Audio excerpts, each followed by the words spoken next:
Welcome, everyone, back. Huddle Up Podcast. It is the Observations with Big Jim. I am your host, Big Jim. This is number 33 in the line of observation shows, and I feel like I've been doing this a lot as of late. I apologize for the amount of time since the last one of these. I haven't gotten one up since even before the Super Bowl, and it's been far too long. I've had ideas down. I've had plans to get them done, and then I see a butterfly, and I haven't gotten into the studio down here to record one of these in far too long.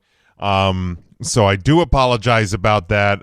We are going to be working on getting some, at least one, maybe two of the offseason episodes down here before the end of March and into April. April's an absolutely nuts month in my personal life with some things. So I don't know how active we will be on that front in the month of April. So bear with us, but we have off-season content coming at some point from the main feed. But you have this show when I can get a chance to record. We also have the new show, The Mount, that is with Mike Bernier, and his pal Jason, two big baseball fans. They're beginning a journey through every baseball team, giving their top four, their Mount Rushmore players from that team. They'll have guests from time to time, maybe a deep voiced individual that hosts a sports show will join them when talking about the Baltimore Orioles, but we will see depending when that is.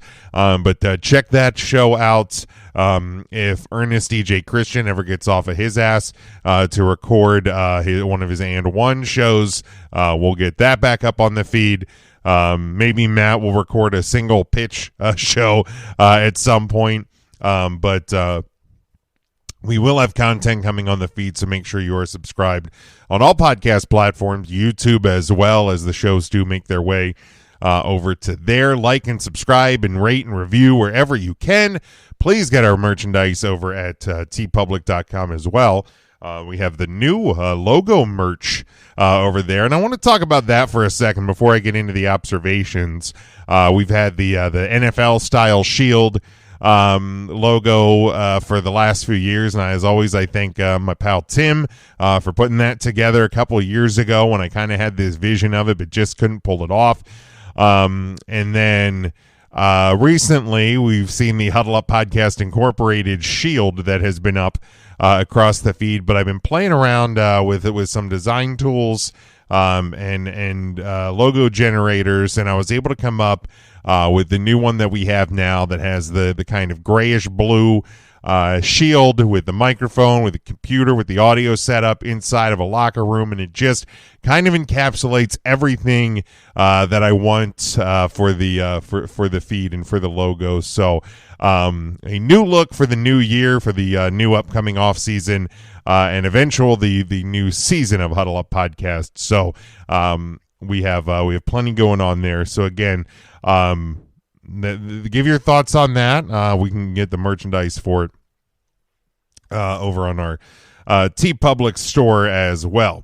Gonna start off, and it feels weird being a Dallas Cowboys fan and starting off talking about one of probably the better Eagles players, at least in recent memory, if not a very long time / ever. But Jason Kelce retired last week from the Philadelphia Eagles, ending a 13-year NFL career, and a guy that really I don't think was on a lot of people's radar up until 2018, probably the very earliest, because he's a center, and unless you're a fan of a particular team, you're probably not aware who their center is. But when the Philadelphia Eagles won their Super Bowl in 2018, he became very famous, very popular, at least in my part of the world in Pennsylvania, by giving the speech heard around the world, and then really kind of came more on the scene to a broader audience in the last couple of years with, of course, his brother Travis. Their podcast, New Heights.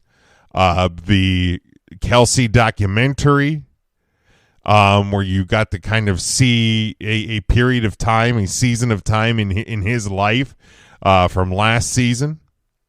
And you got to see him interact with Travis away from football, his wife, his daughters, his mom, his dad, and see like how much of a genuine person he seems to be. And I remember watching it and tearing up at times and going, man, if this guy plays for the team that I hate, I can only imagine the love that Eagles fans have for this guy. And I've become a every week listener of New Heights. And watching his retirement speech, even I, a Cowboys fan, was sitting there getting choked up at this big bear of a human being.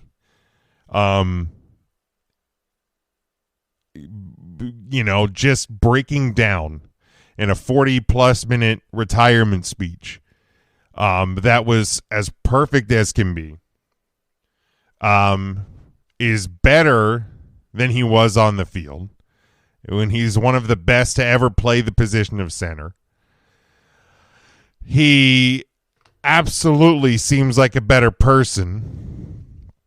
And then in the aftermath, or the days after the speech, you come to find out that he had his ankles taped for the speech because the Eagles trainer, who's been there his entire career, had been diagnosed with cancer this year, is now in remission, but was unable to make the final trip, the final game, the Eagles playoff game to Tampa Bay. So he didn't get to tape Jason's ankles one last time. So Jason had him tape his ankles for the retirement speech. And man, it just, everything about the guy seems so genuine, so pure. The NFL on-field world lost one of the best ones to retirement. Father Time stays undefeated. But I think Jason has a future in whatever he wants to do, whether it's to stay in the podcasting realm, whether it's to go in the studio broadcasting world, in the game day play, color commentator world. I think he's going to excel wherever he wants to. He wants to go into the coaching world. There's probably a team in Philadelphia that will hire him the minute he wants to enter that world. So best wishes to Jason Kelce in his retirement. What's not clean, what's not pretty, what's not wonderful is the mess that is the Dallas Cowboys. And just when I think I can go into the offseason and I don't have to worry about it, I don't have to get mad at the Cowboys, I don't have to get frustrated with the Dallas Cowboys, Jerry Jones and company find a way to do it. Going into a season where it's Dak Prescott's final year of his contract, where he's due $57 million. There's been talk about they're going to extend him to the tune of possibly one of the biggest, if not the biggest, quarterback contracts in the NFL. There's talk about they're going to let him just play out, and he's going to want to play out his final season and maybe test out free agency next springtime, which would be perfect because Mike McCarthy and the majority of the coaching staff is going in to their final year. So everybody's just kind of on a let's see if we can do anything different than we've done for the past 5, 10, 15, 20, almost 30 years. It's basically a lame duck season. It's basically a lame duck season, which is just great. Jerry Jones said the Cowboys were going to be all in. Well, we're 2 days into free agency, and the Dallas Cowboys have not signed a single free agent.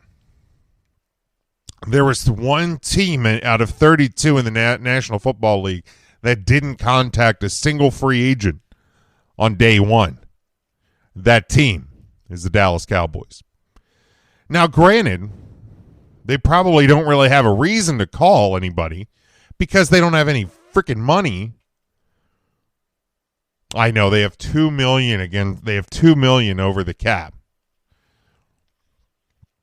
And I have Cowboys fans telling me on Twitter that, well, you can just make that up. Yeah, because it's that easy, right?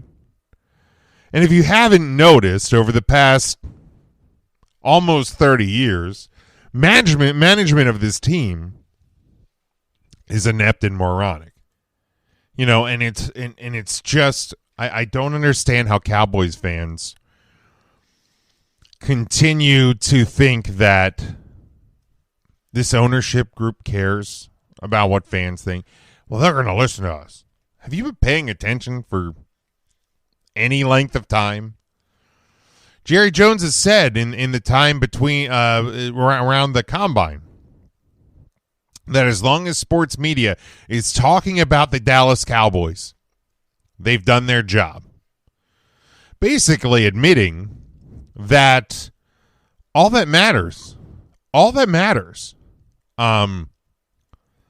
is that Jerry Jones and the Joneses are making money. It's not something I didn't already know.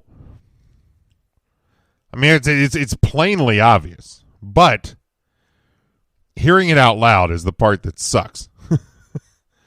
So no Cowboys news in free agency. The NFL free agency is very active. The Philadelphia Eagles seem to be not so happy that they didn't win the NFC East. They have added Saquon Barkley, Bryce Huff, Chauncey Gardner-Johnson, Devontae Parker, Zach Bond, and Matt Hennessy to their lineup. The Washington Commanders have been busy. They've been adding pieces. The Giants have been adding some pieces. The Cowboys don't have a starting running back, left tackle, or linebackers. The running back scene in the National Football League has changed dramatically. Derrick Henry is a Raven. Aaron Jones is a Viking. Joe Mixon is with the Texans. Zach Moss, Bengals. I mentioned Barkley to the Eagles. Josh Jacobs is a Packer. Austin Eckler is now in Washington. Tony Pollard is now in Tennessee. DeAndre Swift is in Chicago. Devin Singletary in with the Giants. Gus Edwards goes from Harbaugh to Harbaugh and goes to L.A. Antonio Gibson is a Patriot. Dallas is Rico Dowdle. So that's fun. But a very active NFL scene. Kirk Cousins is the new quarterback of the Atlanta Falcons. In a move that, if he stays healthy, I think makes the Falcons the front runner in the South, despite Baker Mayfield and Mike Evans being back in Tampa Bay. The Jets have Tyrod Taylor as a backup, so if and probably when QA Ron either gets hurt or has to go on the RFK Jr. Campaign trail, Tyrod Taylor is your new backup. Sam Darnold is the new quarterback in Minnesota, and Russell Wilson goes to Pittsburgh. A move that I think is very, very smart. And one thing that I think is funny is a lot of people are saying, well, like, Russell Wilson expects to be the starter. I would. Why would he not be the starter? Right? He should be going into the season as the starter. I'm sorry, but the Kenny Pickett experiment should be over in Pittsburgh. He's not good. He's not good. Okay? Is he better than Mitch Trubisky? Yes. Is he better than Mason Rudolph? Debatable. Should he be the starting quarterback in Pittsburgh? Absolutely not. If he didn't go to college there, he's probably not even still there this year. Russell Wilson should be the starter. If it doesn't work, then figure it out. and Russell Wilson's career is over then. But yeah, NFL, it's active for anybody that is in Dallas. Evgeny Kuznetsov, former Washington Capitals, Stanley Cup champion with the Capitals, has had a whirlwind journey back to the NHL. Earlier this year, he had entered the NHLPA player assistant program. It was his second time in the program. He had suspension at the start of the 2019-2020 season due to cocaine use. Stanley Cup champion with the Washington Capitals in 2018 at his best statistical season that year and in 2019. But during this season, he entered the player assistant program. No reason was given why. And then 2 weeks ago was cleared to return to practice, was placed on waivers by the Capitals. When he cleared waivers because of he had, I think, $7.8 million on his contract, went unclaimed, was assigned to the American Hockey League Hershey Bears, skated with the team for a few practices, was said to become the highest paid player in the history of the American Hockey League, and potentially would have been playing with the Bears, defending Calder Cup champion Hershey Bears. But on trade deadline day, he was traded to the Carolina Hurricanes, is now fully cleared to play in games. He has played, I think, 3 games with the Hurricanes this year. His production had fallen off with Washington over the last couple of years, and it was really disappointing to see because he's a guy that I loved in Washington. He scored the overtime game-winning and series-clinching goal against the Pittsburgh Penguins in the 2018 Stanley Cup playoffs, where the Capitals ended up, it was the first time advancing past the second round in 20-plus years, or in 20 seasons. And it was the first time that Ovechkin in that group had beaten the Penguins in the postseason, went on to win a Stanley Cup.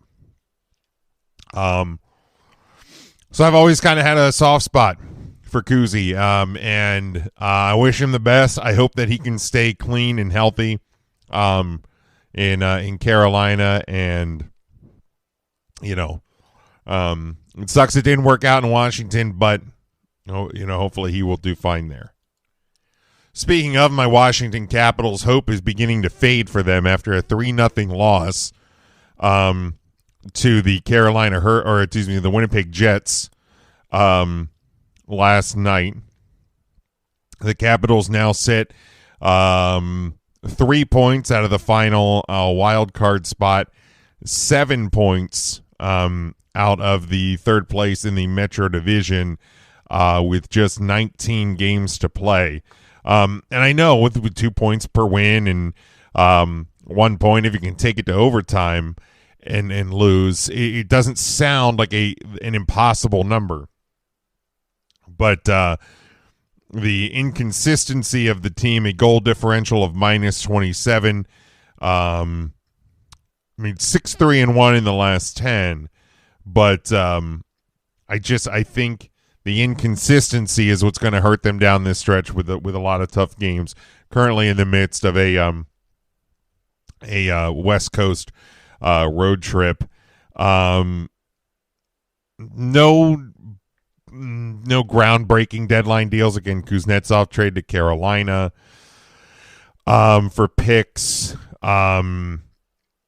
Joel Edmondson traded away for picks, and Anthony Mantha traded away for picks. And I think that's really the smart move for the Capitals. They are one of the oldest teams. I think the third oldest team average age on their roster in the NHL.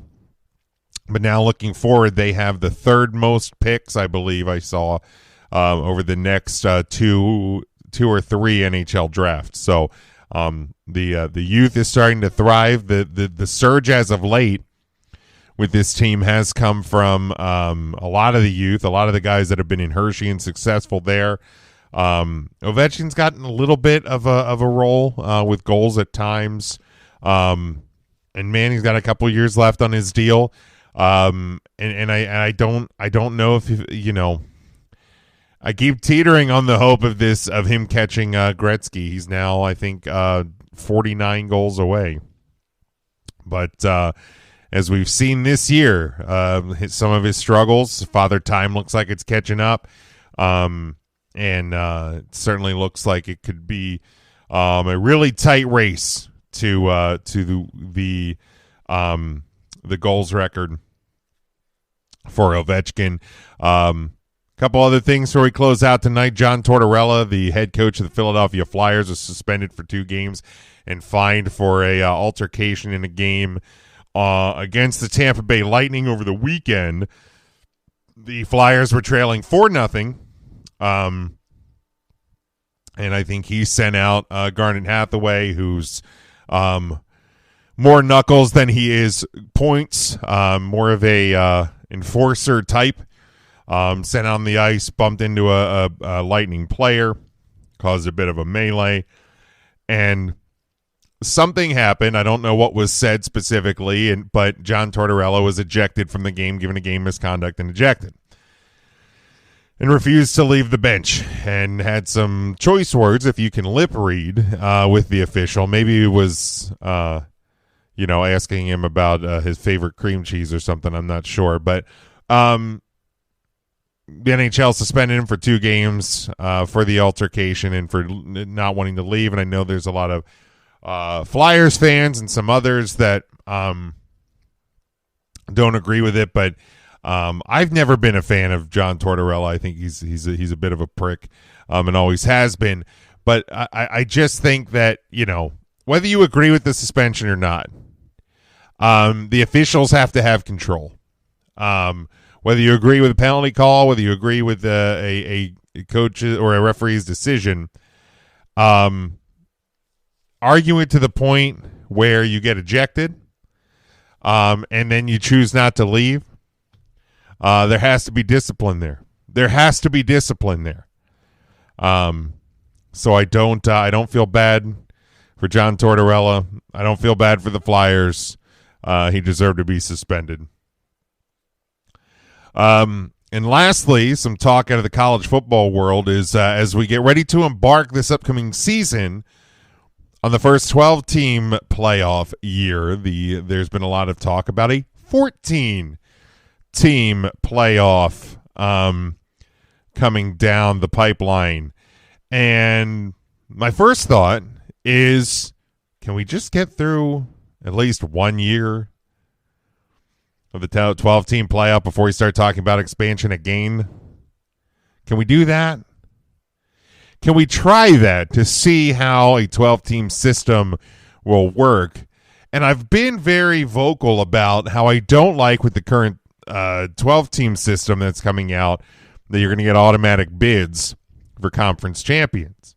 Well, part of the discussion, per reports, I believe Ross Denlinger reports, that part of the 14-team expansion or the 14-team playoff is that the SEC and the Big Ten would have multiple automatic bids, and their conference champions would get buys into the possibly even the third round, I believe I read.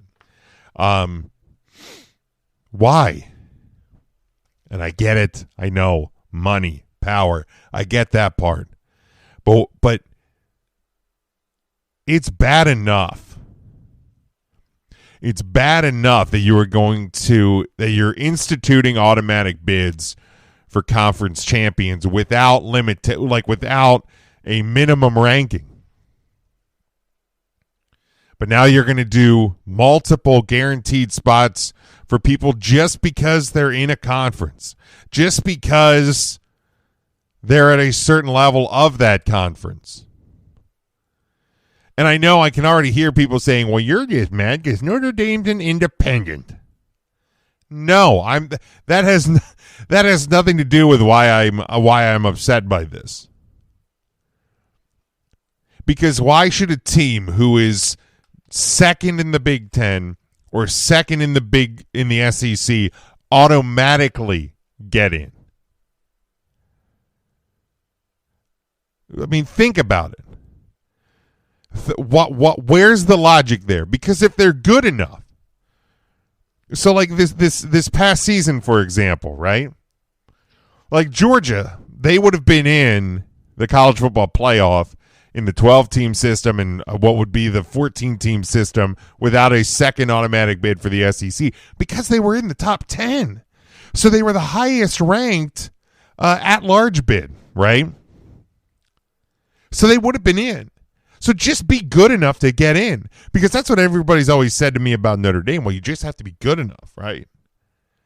So this has nothing to do with the Notre Dame aspect of it. This is the fact that I think certain conferences, SEC, Big Ten, are getting preferential treatment because they're the biggest players in the game. So you're going to a 12-team system this year, which is already being compromised by a potential 14-team system going forward, which is even being more compromised because the Big Ten and the SEC have more money and power. I hate it. I hate it. Because it's dumb. Just be good enough. What happens if one year the Big Ten is exceptionally bad, right? What if one year the Big Ten has an ACC-like season from one of these past couple of years, where you have one team that wins the conference, but the rest of the conference is absolute shit. Which I get as the expansion of the Big Ten is less likely, but let's just hypothetical it for a second. What if there's that anomaly season, like one of those early 2000s Orange Bowls when number 25 Florida State played number 8 Penn State just because they won the Big East or the SEC. It was a joke. It was a joke then. It's going to be a joke now. Because this system, at some point, if you do this, will get exposed for being absurd. For just letting anybody in. But what do I know? I'm just an asshole with a microphone. That's where I'm going to wrap up tonight with the observations. I hope that you are doing well wherever you are. Please give us a like and a share wherever you find us on all podcast platforms, YouTube as well, on the Huddle Up Podcast feed. You can get me at Big Jim Sports. Subscribe at Huddle Up Podcast, Facebook, Twitter, TikTok, and YouTube. You can get our Instagram feed over at Huddle Up Podcast Inc. Get our merchandise over at tpublic.com. And until next time, stay safe, stay smart, and as always, go for the win.